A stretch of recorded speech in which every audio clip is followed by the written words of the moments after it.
Welcome everyone to a Kent County Skywarn training video on outdoor warning siren testnet reporting. My name is Colin McConkey, amateur radio call sign KE8RXN, GMRS call sign WRPN 553, and I am privileged to serve as the current Kent County Skywarn coordinator. Kent County is the fourth largest county within the state of Michigan by population, and also home to the city of Grand Rapids, which is the second largest city by population within the state of Michigan.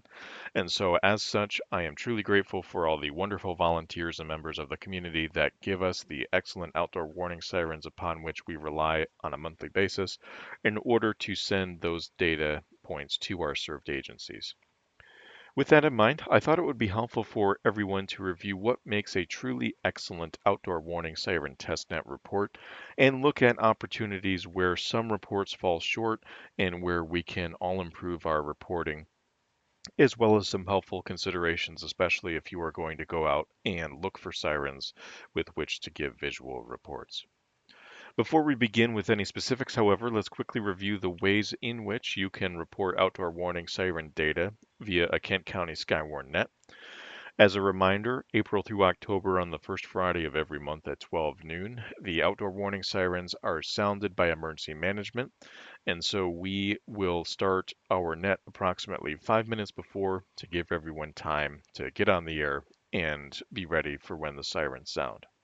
If, however, as is often the case, if you happen to be working during that time and unable to get to a radio, or if you just happen to be a member of the public and you're not a licensed amateur radio operator or licensed GMRS operator and not a member of Skywarn, we would still love to get your report as it is.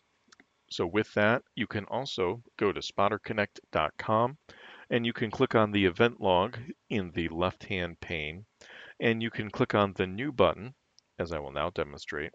After selecting the date, you will need to select the date, the current date. You'll, you're going to go ahead and click New. You can disregard this disclaimer that appears because in this particular case, we're not reporting severe weather. We are reporting outdoor warning siren data. And you're going to go ahead and put in your location. Now, your location can consist of two cross streets. It can consist of a fire department with the fire department number if you are on scene looking at a siren at a local fire department, for example, as is sometimes the case. Whatever the case may be, I would simply ask that you give us two data points with which to plot your location on a map after the fact. For example, in this scenario, let's say I'm located at Michigan and Monroe in Grand Rapids. I have put the two cross streets, Michigan and Monroe. And while, especially for local residents, I know exactly where that is, in reality, there's not actually a siren at that location. But for the purposes of training, as a local resident, even though I know exactly where that is, someone who is looking at this data may be confused, especially if the street names are duplicative of adjacent street names in a neighboring county, as can sometimes happen. So remember, give us two location data points. Cross streets and population center is excellent. From here, you will then select the report type and you will select outdoor warning siren test. We have streamlined and simplified this process significantly such that all you need to select at this point are, did you see it, did you hear it, and did it rotate? Now, if you saw it, you can tell whether it rotated or not. If you only heard it, you can still tell, of course, via the Doppler shift in the audio, whether it was rotating or not. Now, as a disclaimer, not every single siren within Kent County can rotate by design, depending on the siren model. So the fact that it's not rotating is only an issue if it is a particular model that is supposed to rotate. But if you don't happen to know, or even if you do, still make sure to call that out just so we have that data in the event there is one that has a broken rotational feature and we need to report that to local emergency management. After selecting the appropriate criteria of whether you saw it, whether you heard it, and whether it rotated, go ahead and put in the location of the siren if you happen to know it. And the number one emphasis I want to make in this video is the biggest piece of location data you can give us is the siren number. The siren number is located on the internal Kent County Skywarn team member outdoor warning siren testnet map. If you don't happen to know where that is, or you know of its existence, but you haven't been able to locate it, please reach out to myself at kentskywarn@gmail.com. Repeating kentskywarn@gmail.com.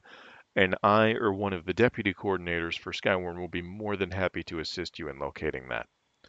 We do not publicize that map for the general public in order to maintain the security of the outdoor warning siren system within Kent County, but that map is available and we strongly encourage internal Kent County Skywarn team members to use it.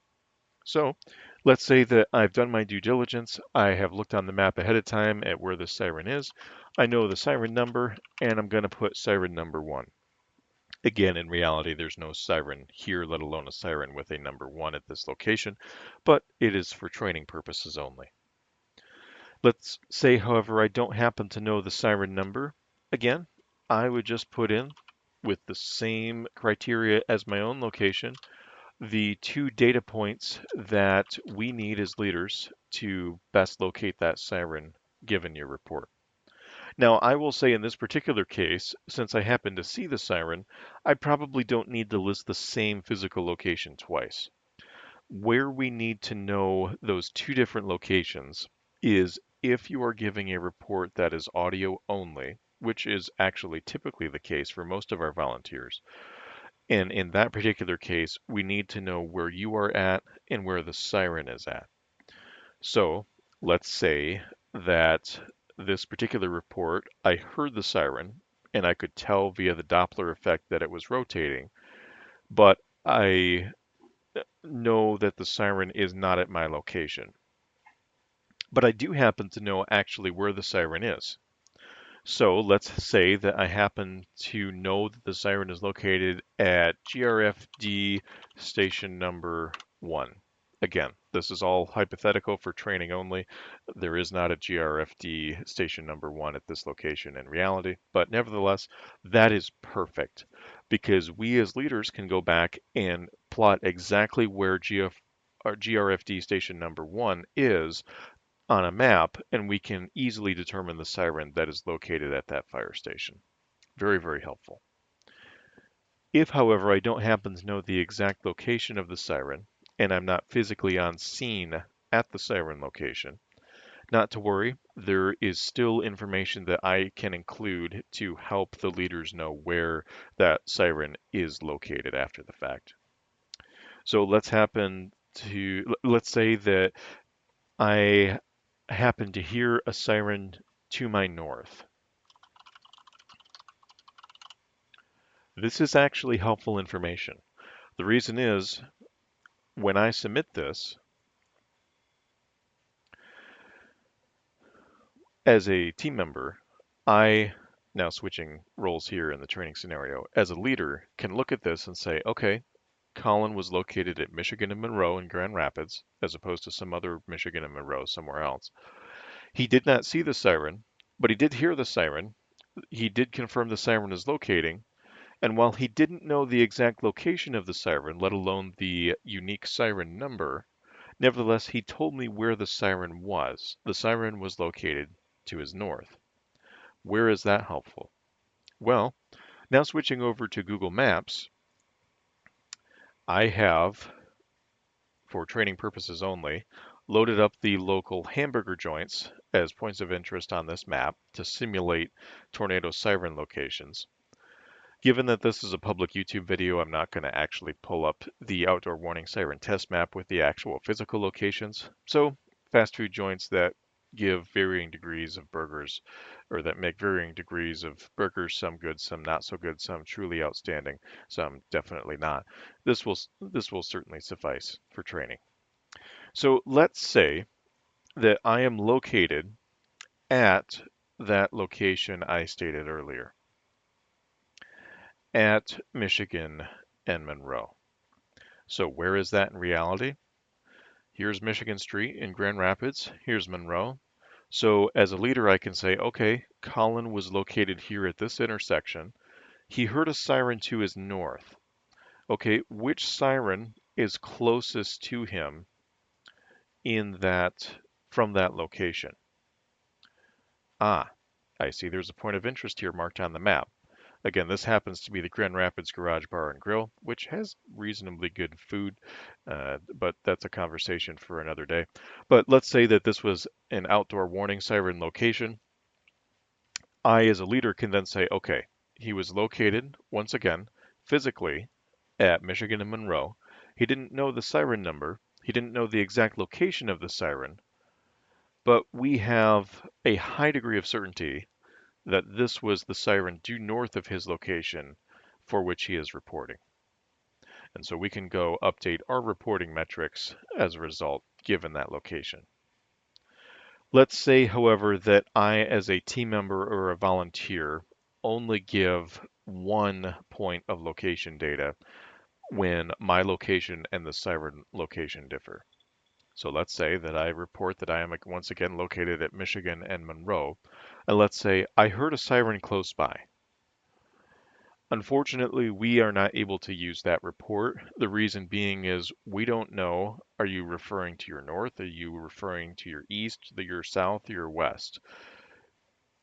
That unfortunately isn't helpful, and we can't use those kind of reports. Thankfully, we don't get very many of them, usually only about 1 or 2 a month. We would like that number to be closer to 0, but we would encourage you to give us the siren number if at all possible, and nearby location such as a business or a landmark if you know where the siren approximately is, should it not be your location at the time as well, or at a minimum the direction from your location from which you heard the siren.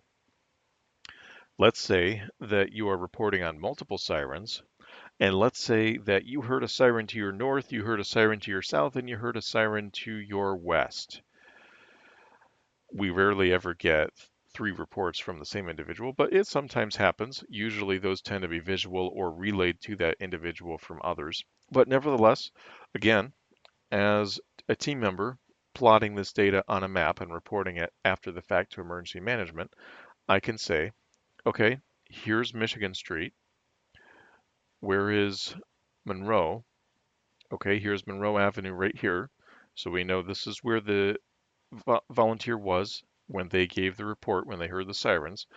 They reported 3 sirens. One was to the due north, one was to the due west, one was to the due south.